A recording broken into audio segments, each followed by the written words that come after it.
Whenever we try to understand something, we are met with various types of inherent biases that skew the determinations we make.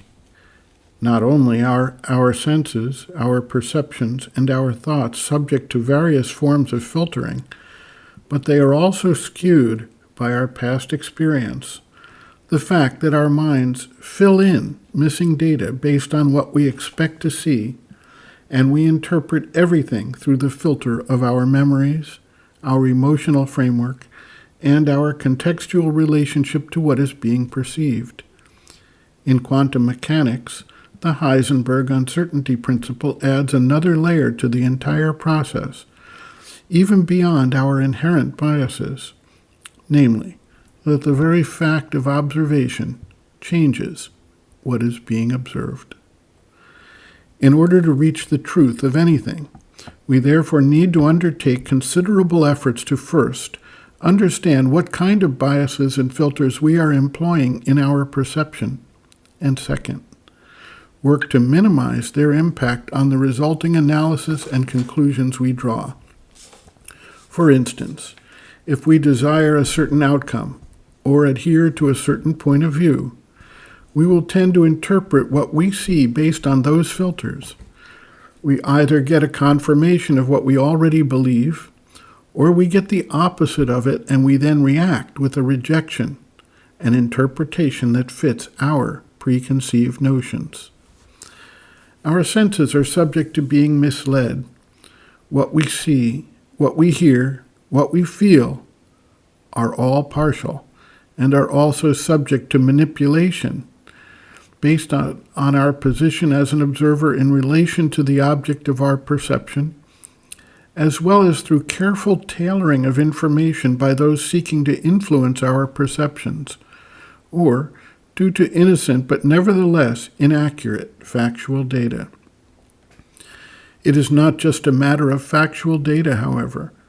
We have our own expectations, ideas, and preconceived notions that go into how we interpret and respond to things. Then we overlay our mental process, our emotional needs, our experience and memory, and our training and education over the perceptions. Desires play a rather large role in how we respond to things, whether we are attracted or repulsed, whether we are responding out of fear or antipathy, or some kind of chemistry of attraction. The idea, then, in order to approach a more unbiased view of the world and the situations that we experience, is to find ways to systematically abstract ourselves from this entire baggage of the external ego personality and the limitations of the external physical, vital, emotional, and mental being. The practice of shifting to the standpoint of the witness consciousness is an important part of this process, so that we can identify and minimize the influence of these factors on our perceptions of the reality that we interact with. The mother notes, quote, "To be perfectly sincere, it is indispensable not to have any preference, any desire, any attraction, any dislike, any sympathy or antipathy, any attachment, any repulsion. One must have a total, integral vision of things in which everything is in its place, and one has the same attitude towards all things, the attitude of true vision.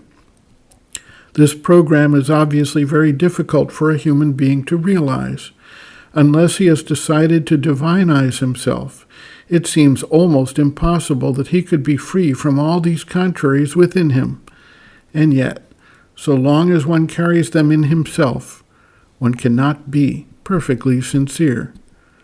Automatically, the mental, the vital, and even the physical working is falsified.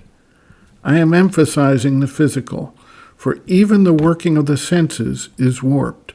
One does not see, hear, taste, feel things as they are in reality, as long as one has a preference. So long as there are things which please you and others which don't, so long as you are attracted by certain things and repulsed by others, you cannot see things in their reality. You see them through your reaction, your preference, or your repulsion. The senses are instruments which get out of order, in the same as sensations, feelings, and thoughts. Therefore, to be sure of what you see, what you feel, what you experience and think, you must have a complete detachment, and this is obviously not an easy task.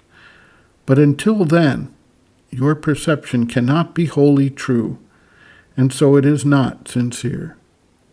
End quote. Reference, Sri Aurobindo and the Mother, Looking from Within, Chapter 5, Attitudes on the Path, pages 149 to 150.